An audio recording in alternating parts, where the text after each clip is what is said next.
She experienced a powerful moment in Guatemala that changed her heart for missions forever. And then how she met her husband and began mission work in Chile was just beautifully orchestrated by God.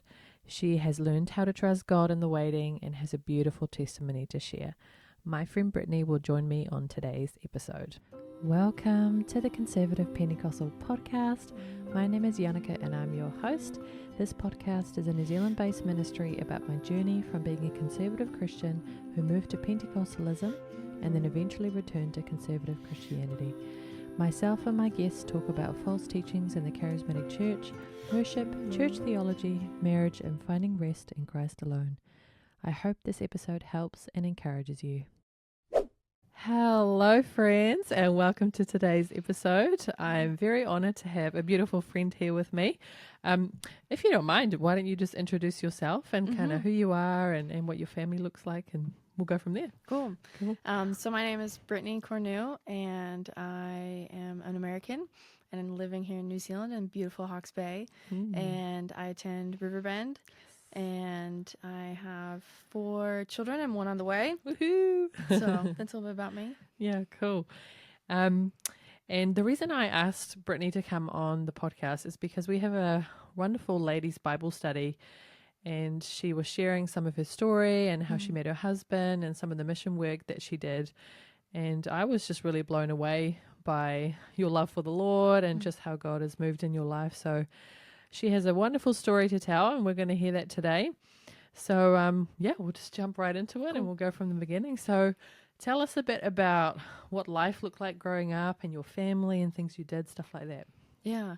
So I grew up, I was born in Texas. A lot of people ask me, where are you from? Because of my accent. So I was born in Texas. I grew up in Michigan in the north of the U.S., and learned Spanish a little bit later on, and now live in New Zealand. So I have a little bit of a mixed up Spanish, American, Kiwi kind of accent.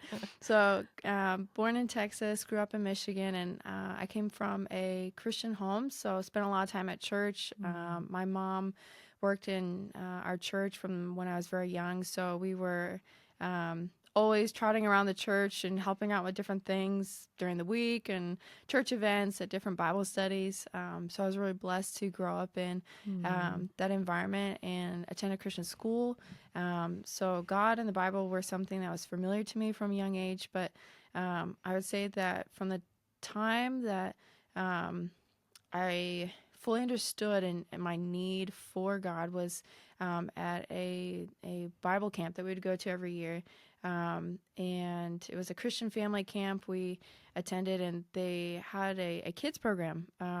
God, during that time was drawing me nearer to himself, and they gave an offer for the kids, and explained our need to be a friend of God, that apart from Christ, we were an enemy of God. And I thought, wow, that sounds like not something I want to be. I don't want to be an enemy of God. And, and it was at that age of 8 that I placed my faith in Christ and was baptized in the lake at that camp. So I had a walk with the Lord from an early age, which I'm very grateful for. A desire for all of my kids, for them to know the Lord at an early age. So. Yeah. Oh, that's good. And what kind of church did you guys go to? Like, what's kind of the denomination, I suppose, that we would call it here? So it was a non-denominational church. It definitely tended towards mega church, seeker friendly, not very deep theologically. I would say that it was not until much later in life that I grew in my understanding of God, but it was it gave me the context for a simple faith. Yeah. Okay. And so your parents kind of grew up in that kind of faith environment as well, or did they? No, so my mom grew up Catholic and was radically saved. The Lord graciously saved her out of a kind of empty Catholicism, and she began walking with the Lord and met my dad at church when she started going, and she walked in and thought, what are all these people doing? And she had seen them opening the Word and reading, and that was not something she was accustomed to in the Catholic mass services of so Oh, many wow. people meeting and reading the word. And she thought, I need to get one of those really big books. And so she looked at the person next to her. I'm going to get that kind, because she walked into the Bible store, the bookstore, Christian bookstore, and she's like, there's so many kinds of Bibles. Oh, wow. How So cool. I'm really grateful that my mom came to know the Lord and met my dad at church there, and that through that I could be raised in a home, that was Christ-centered. Oh, so good. I always say this, and I talk about this with my friends. It's when you have a quote unquote simple testimony, it's so good because God has protected you from living a whole life against him, and I'm always just so grateful that I was raised in a Christian home with faithfully biblical parents. It's just, that's an amazing testimony, because I think often people go, oh, I want to have an exciting testimony. I'm like, wow, it's exciting when God gives you grace your whole life like that, What a gift. It's a beautiful thing. Totally. Okay, so you had a real love for the Lord at a young age, which is so cool. So yeah, I'd love to hear about maybe those kind of early stages of your faith, and then kind of what brought you to mission work. Yeah. So I began serving at our church a few years after that in our kids ministry, and really enjoyed doing that. And then a little later on was given an opportunity to go and serve in Guatemala. So it was one of those kind of random events that happens in your life, and you can look back on and see that was God ordaining and making the way for me to know him in a greater way.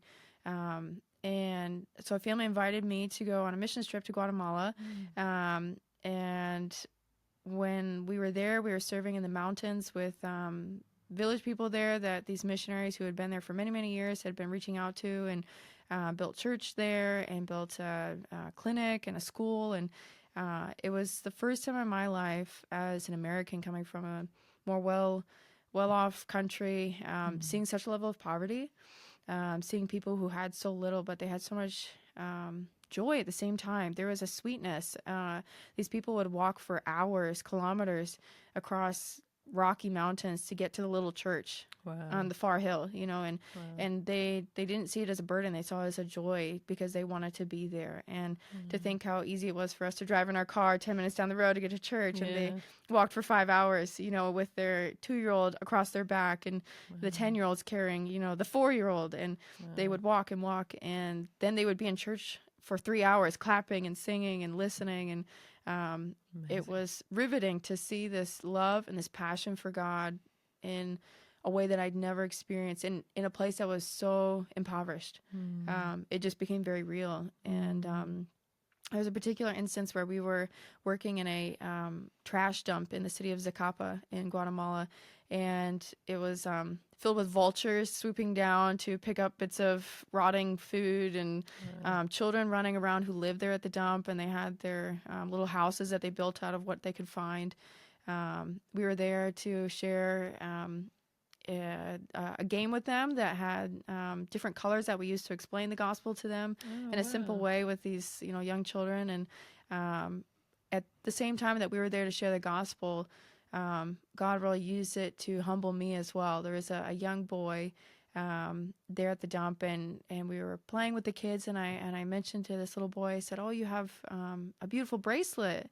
He had torn up clothes and no shoes on, and running around there, and it was the only beautiful thing he had. And he looked up at me with these big eyes, and in Spanish he said to me, you have it, you take it. And I thought, no, this is yours. I just wanted to tell you, I thought it was really nice. And he insisting, no, it's yours. It's for you. And I thought, this little boy, he has so little, and he's offering me what he has. And it was just a beautiful example of generosity and selflessness that I had not experienced to such a degree in a country that was very well off, where people had so much, and there's a level of consumerism and materialism that is rampant. And to see that, it broke me inside, and just the way that God worked in my life during that time to bring me closer to him, where I didn't have the comforts of normal eating, or it was hot and muggy and very smelly at this dump, but there just was such an impact on my life personally to bring me closer to the Lord, and to break apart my own selfishness and my lens of Christian living. Man, that is so amazing. To have nothing Were these children, were they orphans? So were they just living there as with other kids? Some might have been. Some had parents that were there. They would find whatever they could at the rubbish dump to sell that day so that they could buy things to eat, or they would find things in the dump to eat. Yeah. Yeah, I mean, that was the place where we would go with a big truckload of food and these gospel games. We would play games with them that, yeah, we could then use to explain the gospel message. And you just saw the hunger and the need that these people had spiritually, but also just the simplicity of that humble and generous spirit, you know. And I can think of many times in Scripture where Jesus came to people like that who were lepers or who were outside of society, like these people at the dump, and they just had a humility to receive Christ in a way that those who thought they were doing fine didn't. Yeah, so good. I remember a similar thing that happened to me in Brazil. We went to an orphanage, but it technically wasn't an orphanage because parents kind of left their children there and didn't return. So there were some actual orphans, but some just unwilling parents. But yeah, they had so little, but they were just so joyful. And I just thought to myself, what am I doing? And I remember coming back to New Zealand, and I just thought, I looked around and I was like, I'm never going to think of stuff the same way again. Yeah. You know, I don't need the latest iPhone, or I don't need the fancy clothes, or I just don't need much at all, you know. Yeah. And these kids were so young but joyful. I remember I was braiding their hair and just laughing with them. I thought, wow, what a different life. And so simple, like you said, and so grateful for so little. Just can change your whole life, eh? Yeah. Wow, that's so great. And so then what happened from there? Yeah, well, during that time, the Lord placed in my heart a strong desire for working in ministry full time. So I was intending to go to school for business and art or fashion or something in the arts. And that desire left, and I just had this really strong sense to go into ministry full time and work with Hispanic people. And oddly enough, as well, I had this desire that God gave me to adopt children before I had my own. And so I came back from that trip, and I initially wanted to leave the U.S. and go and live in Guatemala permanently. My parents were like, no, you need to finish school. So I ended up attending a liberal arts college, community college, and got a degree in Spanish. And then I went on to Moody Bible Institute and did a year there of their international missions program. And from that trip, like you, I came back and I looked at all my stuff and I said, I don't want to have all this stuff anymore. Like, this is, and some of this stuff is maybe even a hindrance to my relationship with God. Like, it is causing me to think more about earthly things and heavenly things, and keeping me from really loving others fully by just being consumed with what things are in my life, you know. And so I was determined to sell the things I had and to go and serve the Lord in that way. I thought, I'm going to go to South America, so I'm going to learn Spanish, and went to Moody. And I was intending, when I got back from my first year at Moody, to go down to South America on my summer break. And I got home. I had organized this internship with a church. Came home to pack, and God again put a change in my life. My dad sat me down and said they were going to immigrate to an island country in 3 months. And I was speechless. I said, what do you mean? No, I'm packing to go down to South America right now. You guys can't change everything.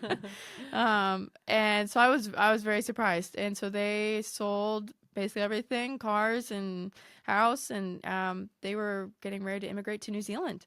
And I didn't even know where that was. And so that's somewhere out there. I think a lot of Americans don't know, but like right in the Is it in Europe? What language do they speak? So clueless about even like where are they going. Wow. And yeah, in that time I was really wrestling with, okay, Lord, I've been learning Spanish. I've got my Spanish dictionaries. Like, you've placed this desire in my heart to work in ministry with Hispanics, and like where is this going to go now? And struggling with, should I leave my family and just go down to this trip and then come back to the U.S. for my next year of Bible college, and I'll just I don't know when I'll see them again. Yeah. And so, yeah, God really tested me, I think, in that time. Wow. And so how old were you at this point? I was 19. Okay. Wow. Yeah. And so you ended up going with them. Yeah. Yeah. Good old New Zealand. Yeah. Yeah. You know, I prayed for those months that they were preparing to go. And I was saying, okay, well, I need to let the school know if I'm not going back, or I need to, you know, either say goodbye to my family for however long. And so I prayed during that time and really sensed the Lord impressing on me that he had something better in New Zealand and to go in faith. Wow. That's a huge leap of faith. It's a big trip to New Zealand.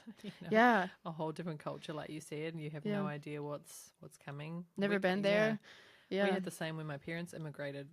It's like, what is New Zealand? All I kind of knew was the All Blacks, and that was about it. And so, what was that like the first few weeks and months in New Zealand? Do you remember much of that? Yeah. I mean, it was a process in and of itself to like sell everything and to come to a new country where you didn't know anybody, and initially as an immigrant we're sleeping on the floor when we first arrived, because it's like, well, we need to learn how to drive on the other side of the road. We need to learn how to drive on the other side of the road with a trailer behind us to go and find the bed store, to go and pick up the bed, to bring it back to the house and not hit anybody on the way home. And so that was just a whole process of figuring out how things work in a new country where they speak slightly different and they, you know, drive on the different side of the road. And I remember my mom and I went to go get takeaway and at a pizza shop, and the guy asked us, would you like capsicum on that? And we looked at each other like, no, take that one off. We don't know. That's fine. That's fine. And but we don't know what that is. And then on the menu card, we saw that it had red bell pepper. We're like, oh, when we got the pizza, it didn't have that on there. We went back to him and said, look, can we have that? And he's like, you just told me to take that off. We're like, no, we want that. That's capsicum. Okay. So every day for like first year, we were learning new words, new phrases, or like, grab your togs. We're going, you know, down to the batch at the beach, and make sure you bring your jandals. And we would look at each other and go, we didn't understand half of that. Maybe we need a translator. So there was so many things in the beginning. Just learning how to live in a new country. Wow. Yeah. And togs, for those of you that don't know, is your swimwear. Yeah. And jandals, what would you call that in America? Flip-flops. Oh, yeah, okay. That Yeah. makes sense. Yeah, jandals. I don't even know where that word comes from. But Yeah. And batch, like your beach house. Like, batch, yeah. We have a website in New Zealand called Book a Batch. So, Yeah. good old beach houses. Oh, that's so funny.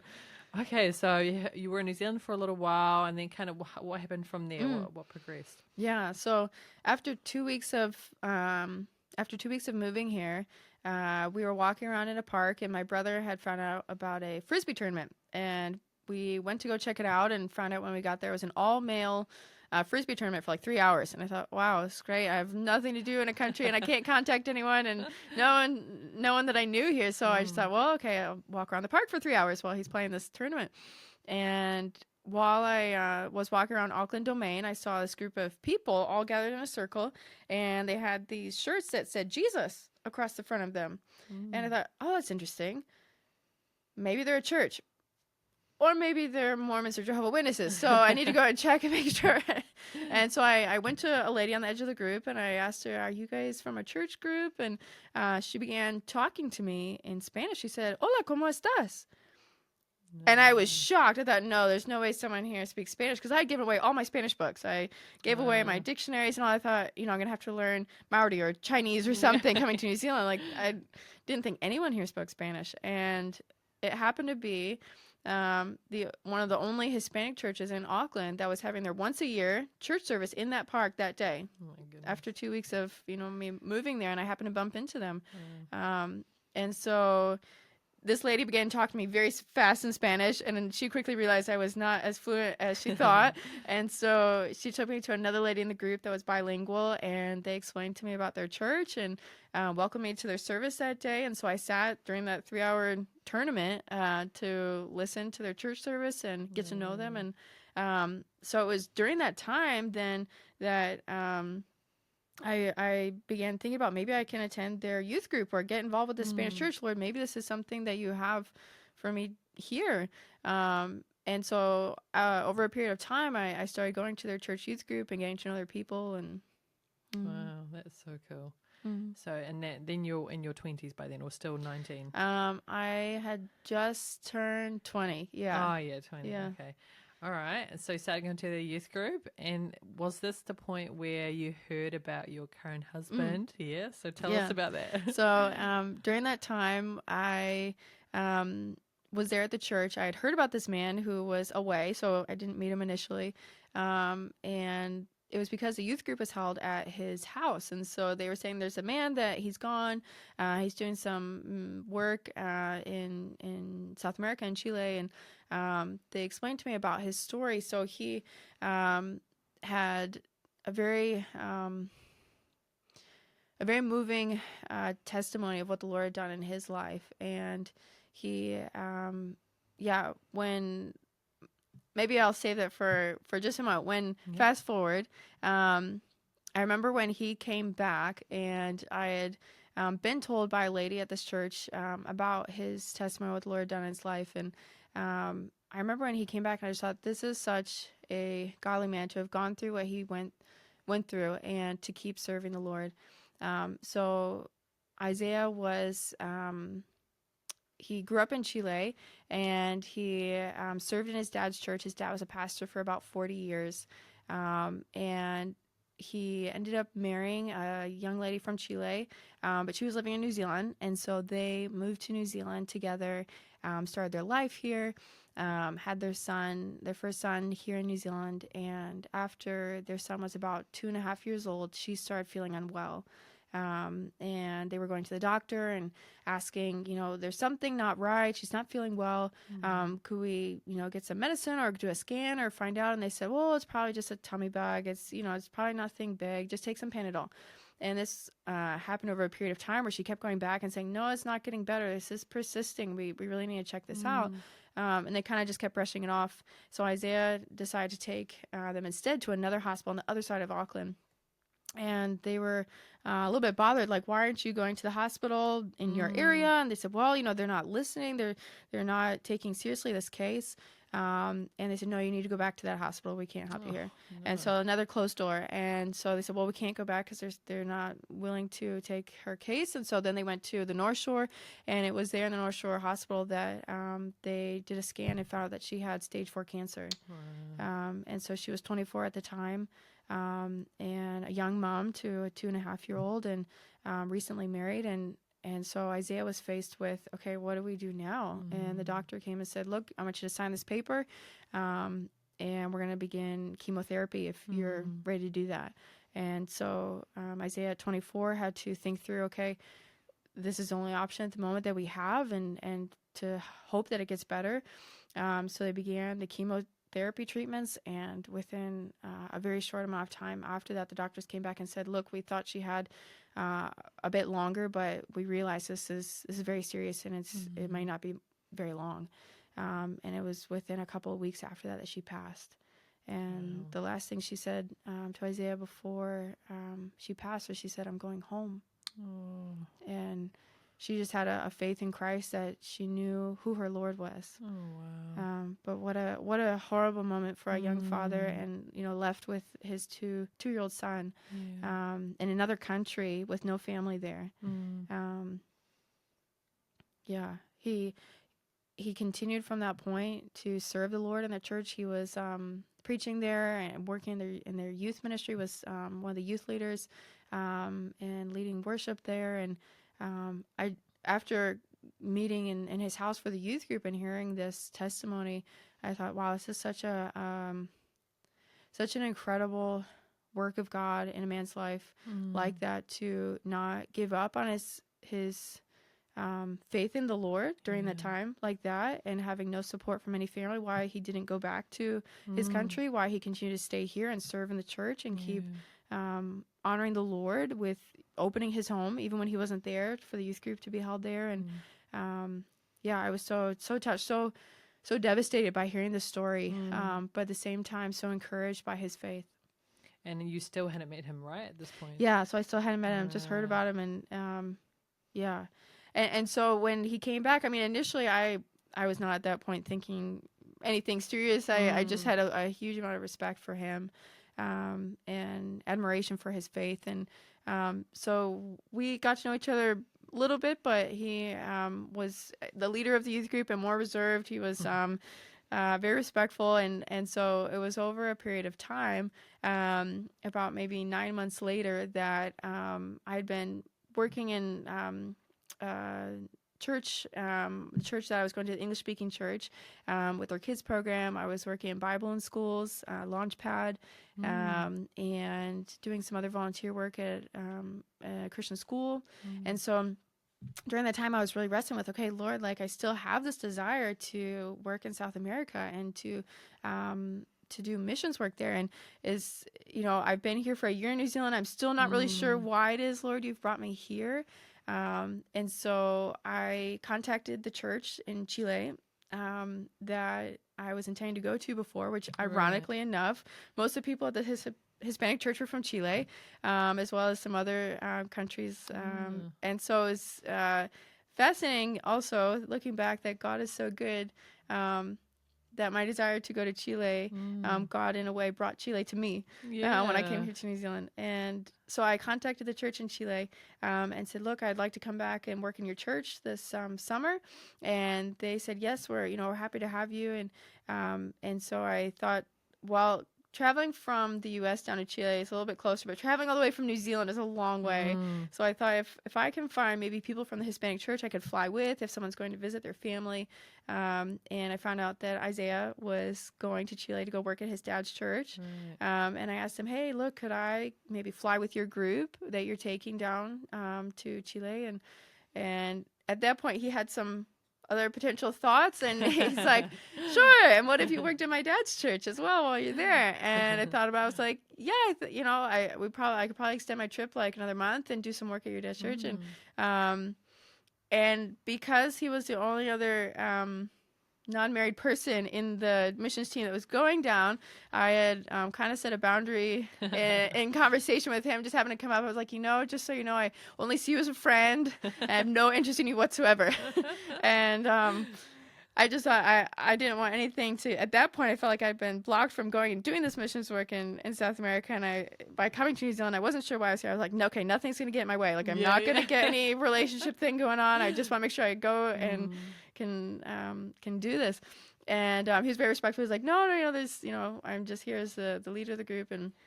And so we went down to Chile, and we were working in his dad's church there, in the church services and evangelizing on the street and in the buses. We were going and meeting with people down the south of Chile.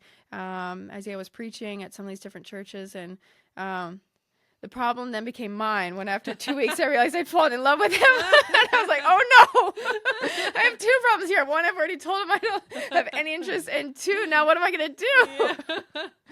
And I thought there's just something different about this man. And before I had a lot of respect for him, but it was when we were there that I saw it was the mutual respect that his mom and dad had for him and he for his parents. It just was so beautiful. Like his father, being a pastor there in that village for about 40 years, he just had such a love for those people, many of them from very, very rough backgrounds, drug addicts and alcoholics, and very dangerous type neighborhood that he pastored. And seeing Isaiah's love for the people there in that neighborhood, and the way that some of these very, very rough characters had a respect for Isaiah and for his father for ministering in this place for so many years.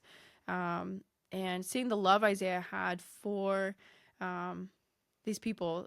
We were one time going on a bus down to the south of Chile, and we saw a man huddled in the corner, probably drunk and just out of it. And Isaiah, at the time, he saw him out of the corner of his eye, walked over there, took off his very nice sweater and handed it to the man to cover him, and just started talking with him and sharing with him. And it was that same generosity that I remembered flashing back to my time in Guatemala, that amount of giving just out of a heart of love for God, and out of a selflessness that I just remembered flashing back to that moment, saying, wow, this was what had changed my life, was seeing this amount of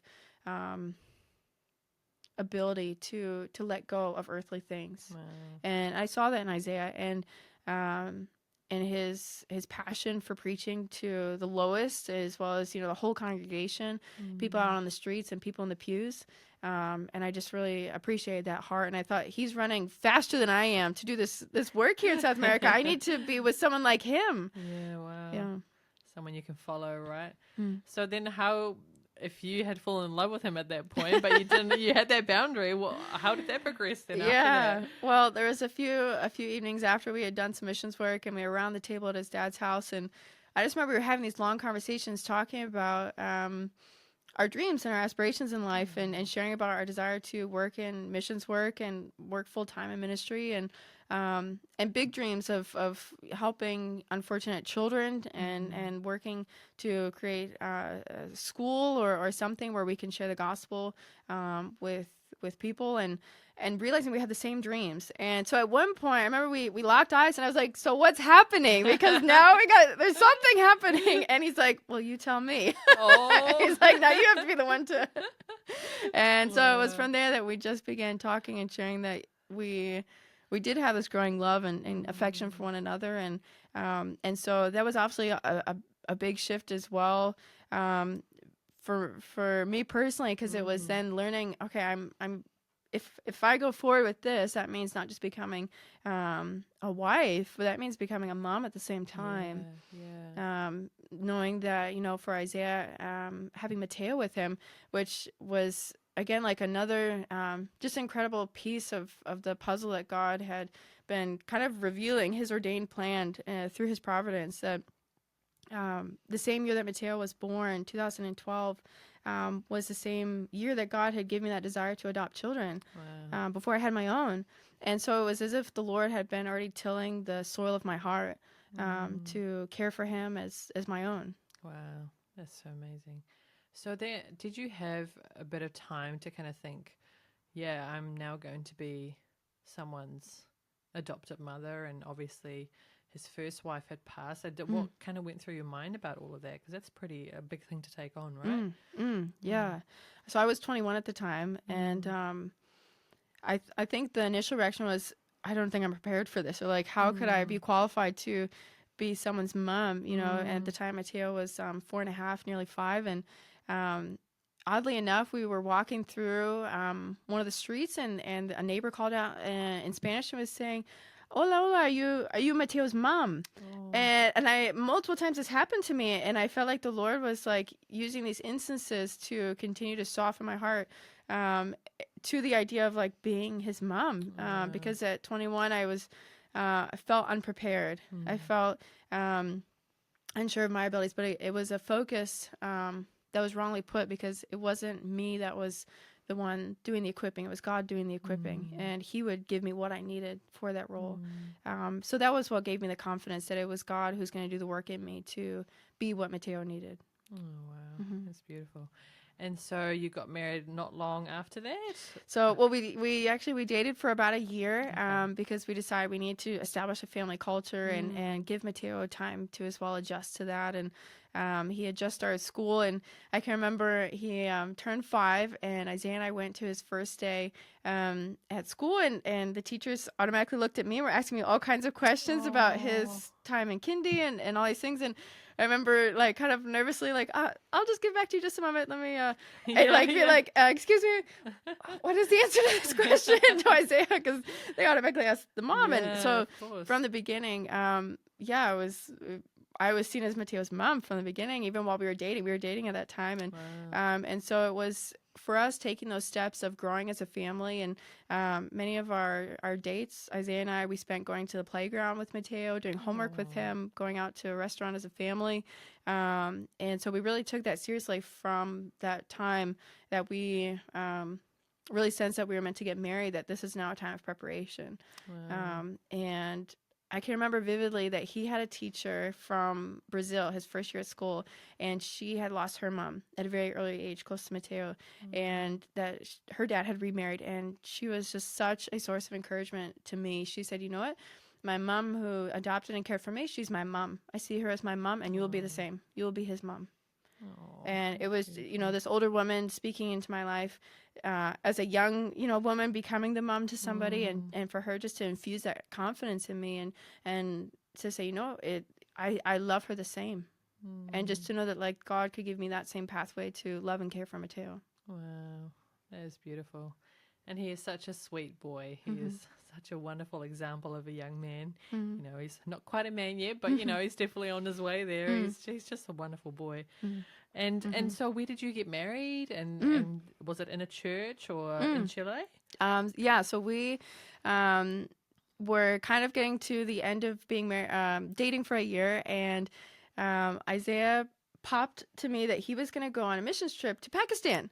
Whoa. So, not the question I was expecting, like, and I was like, oh, okay. So how long are you going for? And he's like, oh, well, my friend in Pakistan, he had a friend there who had was working in a church, and he's like, it's a very difficult place, and they have a lot of need.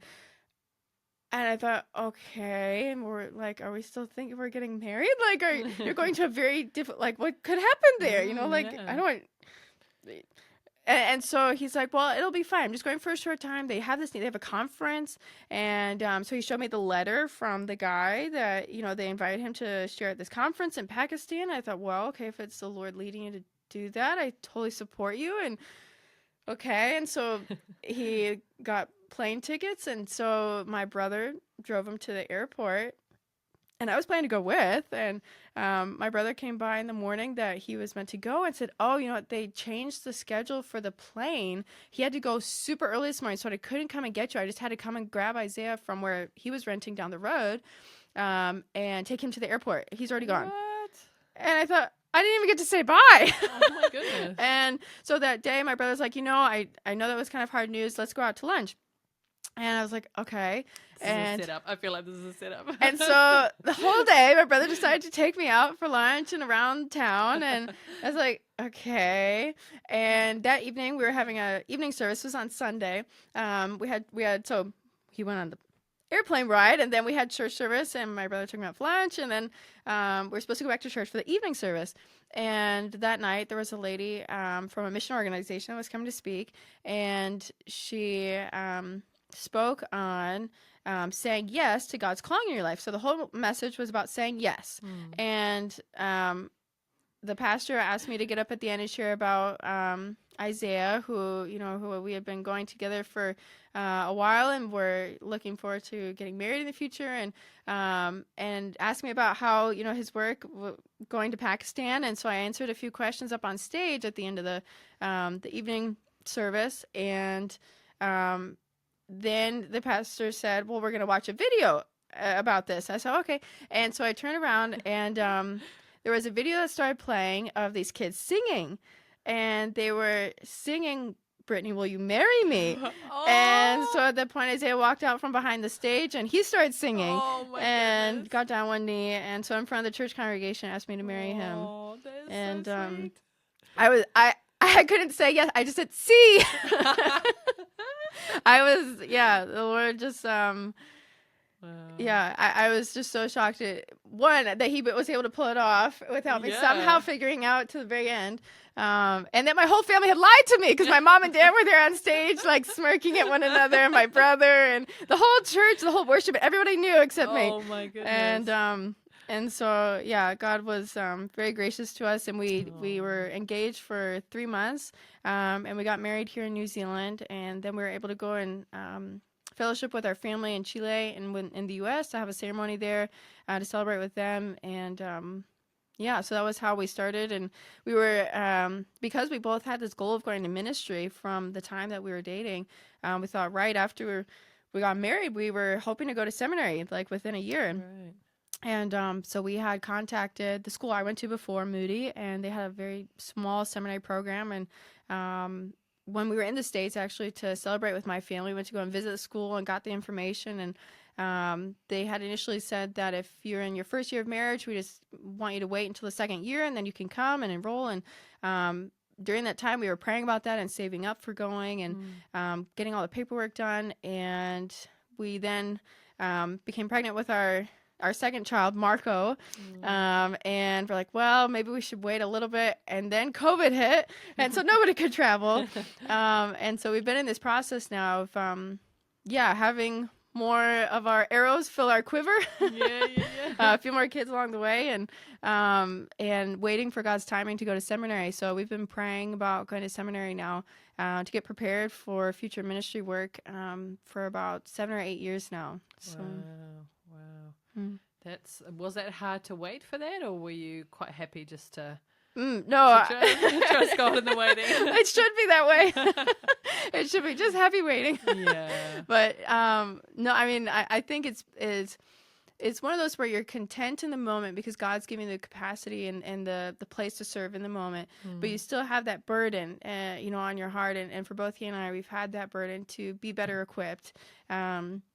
We both came from more kind of charismatic, seeker-friendly, Pentecostal kind of background. And so we just know that for us, we want to know the word really well. We want to be just rooted and grounded in truth so that when we are given the opportunity to minister, that it's completely out of scripture and not out of emotion, not of our own thinking or persuading people to Christ just out of logical statements or things, but it's out of the truth of scripture. So good. So yeah, I would say it has been one of those like sitting on the edge of your seat, waiting moment, content in the moment, but yeah, just waiting for what God had. So wow. And I guess that's where you are now, right? It's brought you to what's happening now. So tell us about that, because that's very exciting. Yeah. So, 2 years ago, Isaiah went to go to the States to go and visit a couple of seminaries. And he visited the Master's Seminary in California. And after praying, we really sensed out of the ones that we were looking at that was going to be the best place. It's where we fit, where we believe theologically aligns with, and we see a passion that they have for the word. And Isaiah has been working with TMAI here in New Zealand, setting up an institute, and we just love their passion to train men around the world for gospel ministry. And so from that time, about 2 years ago when he went to go visit, and we've been praying about that, we decided on the Master's Seminary, and it started the application process. And we were intending to go in May of this year, a couple months ago, to the LA campus.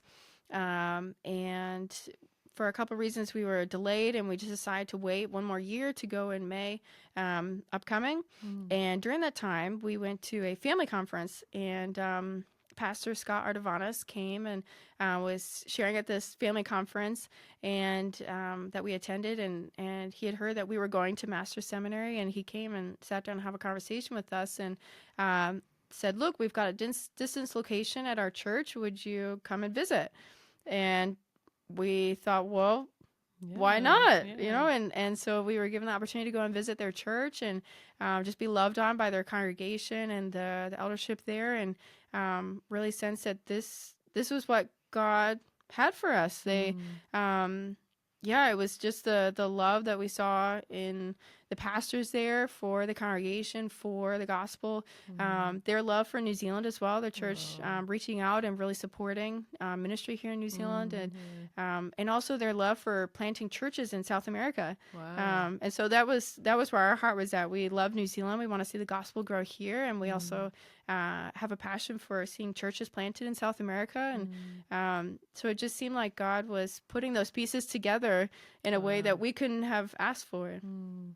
So that confirmed it all when you went there. Wow. And that was recently, because I remember you guys, was that the trip where you went without all the kids? Yeah. That must have been surreal. I remember you saying you missed them on like the second day. I know the first week away from the kids, and I cried on the second night missing them. I know. Oh, that's so sweet. Wow. So now you're going to the US. Was it the 8th of December? Yeah. You're moving? Wow. And so you're doing all this preparation. Right. And, And so what does his role look like over there? What's he going to be doing? Yeah. So he will be studying at the Master's Seminary at their location. And that was one of the reasons that we went to go and visit them as well, as see if there was work for him there in the area or at the church for while he's studying to do. And the church so graciously offered for him to work on the staff of the church while he's studying. And so he'll be working at the Grace Church of the Valley campus, their church campus there, while he's studying at the same time. And so we're just so excited to be part of the ministries there. I'm just so excited for Isaiah to be able to be plugged in and working in the men's ministry and working alongside Pastor Scott there, and as well the Hispanic population that we can have the opportunity to reach out to. And so we just feel so blessed that God has given us this place to study and serve. Yeah, wow. What a story of just how it's all lined up. Hard in the waiting, but God's timing is always just like right at the right time. Yeah. And how have your kids kind of comprehended all of this, like the big changes? Because that's obviously big for them too. Yeah. Well, we homeschool, and so I think part of that is teaching our kids the academic side, but as well the life skills side. So we've just taken this whole process as a family of how do we teach our kids to adapt to different cultures, adapt to living in another country. We have a lot of conversation with them about culture and about what it will be like to be in a new culture. And we specifically named our kids Matthew, Mark, Luke, and John. So we have 4 boys, and we have another boy on the way. And each one of them is in a different language. So Mateo, Marco, Luca, and John. Because we want them to know that the gospel is for the nations. So we desire to put that heart in them from an early age that heaven is our only home. New Zealand's not our home. The U.S. is not our home. Chile is not even our home, that it is heaven, and that we want to bring as many people with us as we can. That's amazing. That makes me want to cry. That's so cool. Wow. So, like, what does life look like now? You're trying to prepare, and what's all going on right now? Right. So we have 4 weeks left. We just had a garage sale, or as my American friend told me, you have to start saying garage sale. I'm too Kiwi now. And so we're selling everything off. I mean, I came to this country, and Isaiah as well, to New Zealand with a suitcase, and we're leaving with a suitcase. And so for me, it will be 10 years almost exactly since moving here to New Zealand and coming as a single person and now leaving as a mom of almost 5. I just feel such a huge sense of gratitude to God, and humbled by his love and his grace, and just a greater sense of his faithfulness, seeing demonstrated personally as he's impressed on me. I have something better for you in New Zealand. And I would have thought there's nobody here to speak Spanish. Like, how am I going to do gospel ministry here, Lord, in the way that I sense you're calling me, and to now be married to my husband, who's from Chile, from the city I was meant to go and originally do work in, and having our 5 kids. And so we just feel such a huge sense of gratitude to the Lord. And we're in that way, like, we're not scared to let go of everything, because we just know that God's put it all in our hands, and he will do it again.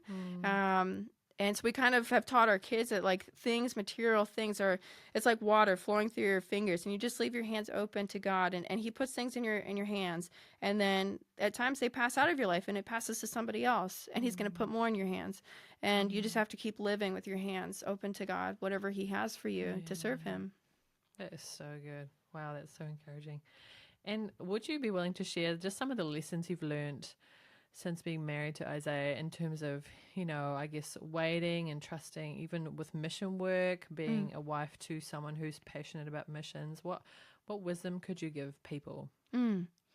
I would say one of the things that I remember being impressed on the group that went down to Guatemala when I was young, and we were serving there, and I saw the passion that the husband and wife had. They were Americans, had left everything, were living up in the mountains there, ministering to the people, and had lived and given birth to their children up on the mountain there. And one of the things that the husband said, he said, serve God and find your spouse next to you doing that too. Don't go look out in the world for things that are pretty in the world's eyes. Look for what God looks for, and serve him, and do that faithfully, and look to see who's next to you.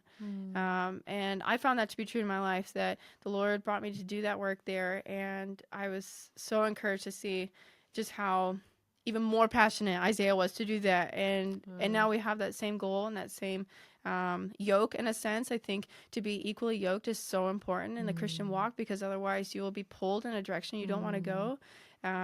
And you want to be on the same page, how you're going to be bringing up your kids, how you're going to be living your life as a couple. And I would say that God provides. If you have that heart to pray and be willing to allow God to bring that person, and even if he doesn't, to still keep serving him, to not expect that, but to give that desire to the Lord. And Oh, that's beautiful. And I was also going to ask you, I remember you sharing about how you described adoption to the boys, because now they're starting to grasp. Yeah. Would you be willing to share a bit on Yeah. that? Because I thought that was really cool. Yeah.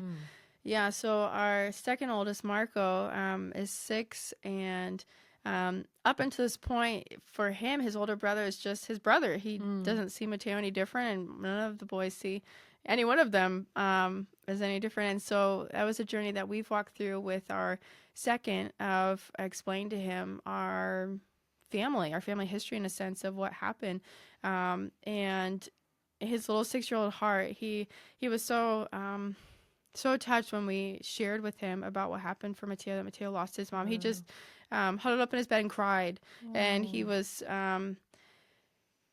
he was just so, I think, heartbroken for his brother to find out that his sibling had gone through such a tragedy like that, that his dad had gone through something like that. But at the same time, was so encouraged to think about, when we explained to him, we're all adopted, that we are adopted into, those who are believers are adopted into Christ, into the family of God. And that we have this wonderful privilege to be the adopted children of God, because of the sacrifice of Christ, and that it was through hardship that happened, and that although we experienced hardship in our family, God brought beauty out of ashes. He brought something that was meant for evil, God used for good. And so I think that created an even stronger bond and connection as they were able to hug and care for one another over that conversation.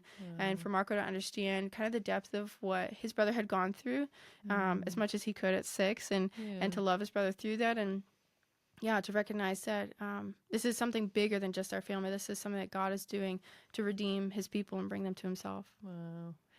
So inspiring to hear how focused you both are on just letting the boys look to Christ all the time. It's so easy. I mean, I'm just a young mum, but just to go day by day, do the daily tasks, take care of them, discipline them, feed them. But it's their souls ultimately that matter the most. Yeah. And that's what I'm like learning. I'm like, man, I need to keep her in my prayers more. I need to guide her more in like what it looks like to live for Christ. So that's so inspiring to hear. And also, you have just done family worship tonight, because we were going to meet a bit earlier, but you said, "Oh, we're family." Can you tell us a bit about that? Because that's very, very cool. Yeah. So my husband leads our family devotions, our family worship, and so every night, after dinner, we will sing with each other, usually a hymn, and then my husband will read through either Pilgrim's Progress, or there's a Bible devotion we're going through, the book of Genesis.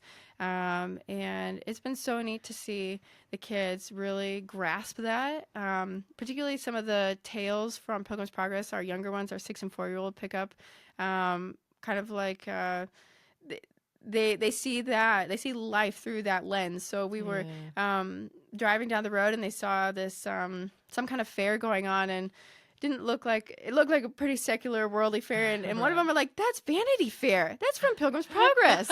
And so, like, for them, and even our 2-year-old will say, because when we read through it, it talks about Apollyon, and we explain to them, this is a illustration or a metaphor of our fight with the enemy, with Satan. Our Christian walk, we need to have the armor of God on. And so our 2-year-old will go around saying, "Fight the devils. We need to fight the devils. Keep the devils out." Even at 2, So Amen. And even at a young age, they can pick up so much. And so that's what we've seen with family devotions. And my husband will read, at the moment, he's doing a series on Romans with them in the morning before school, or before he goes to work. And it's been so neat to see them understand the holiness of God and their need for him, and in a way that for Isaiah and I, we didn't grow up with that kind of biblical lens, although we both grew up in church, and Isaiah grew up as a pastor's son. Yeah, that depth, like to just go through, what is salvation? Who is God? What is his holiness look like? What does that mean for us as believers? And for them just to grow in that affection and understanding. We desire to preach to our kids. We know that we don't save them, and we're there to plant the seed, and we pray that God would bring that rebirth, that new birth in them that they need. Because of sin, they're spiritually dead, and we can't do that. But we know we can preach every day to them. The soul is the goal, as my discipler would say. It's so good. And it's so cool too to hear about, a family of boys singing together, because I suppose it's a bit of a stigma, like, oh, it's embarrassing for boys. But if you grow that in them early, to love the Father that way, to worship him that way, it's a beautiful thing. I've heard nothing but positive things about family worship and kids singing together and reading. It's like, man, I'd love to do that with our family. So, man, I've been so encouraged. Thank you so much for sharing everything that you've shared. I'd love to hear just some last things you'd like to just leave for any believer to encourage them, or even, could be an unbeliever listening too, but what is some wisdom or encouragement you'd like to leave them with? Trust in God's providence. Trust him when it doesn't look like it's going to turn out. Trust him when you don't see any other way.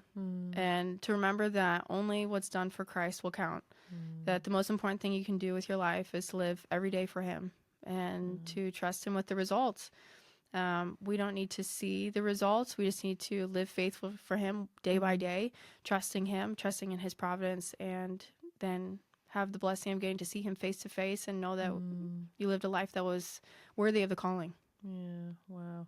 And when things get really hard, especially in the waiting, are there particular verses or passages that you always remember? I remember on the flight when we first moved to New Zealand, if I can read it actually. Yeah. I was sitting on the wing of the airplane. We were flying over to New Zealand. It was early morning. And I happened to open up to Psalms. And this verse just so caught my attention. And it has continued to remind me to trust the Lord. So Psalm 139:9. If I take the wings of the morning, or the wings of the dawn, and I dwell in the uttermost parts of the sea, even there your hand shall lead me, your right hand shall hold me. And that morning, as I was sitting in the airplane seat, looking out over the wing of the airplane, riding on the wing of the dawn, and flying to the uttermost parts of the sea, I just was so encouraged when I'd opened up to this verse and was thinking about, even there your hand will guide me, your right hand will hold me fast. I have nothing to fear. I have nothing to worry about. And I can see, looking back on these last 10 years of living in New Zealand, that every step of the way, God was leading my life by his ordained will, and that I had nothing to worry about. At times I did worry, like, Lord, why am I here in New Zealand? Or what do you have next? Or thinking about, what is it going to look like to be a mom to a 4 or 5-year-old at, being 21? What is it going to look like? Lord, now as we're waiting to go to study at seminary, we've been praying about this for so long. And how is it that we will, provide, how are we going to manage financially while my husband's studying full time, and all these questions. But coming back to, God has put so many rocks of remembrance in my life to say, I've provided for you here and here and here, and I've been faithful, and I will be faithful again. That's so good. Oh gosh, what a good way to end. Well, thank you so much for sharing and for coming on. Thank you for sharing your story. I know so many people will be encouraged and hopefully, stirred to seek the word and to seek the Lord in things that might be really difficult, or things in the waiting, because waiting is probably one of the hardest things we do, I suppose, and trusting in the sovereignty of God. So, I just thank you so much again, Brittany, and I really pray that the start of your journey in the States and with your whole family will go really well. I know you'll be such a huge blessing to the church over there. We've seen how you've blessed our church in the last however many years. It feels like you've been here a long time, but thank you so much again, and I hope everyone enjoyed that and you were encouraged, and yes, we will see you next time.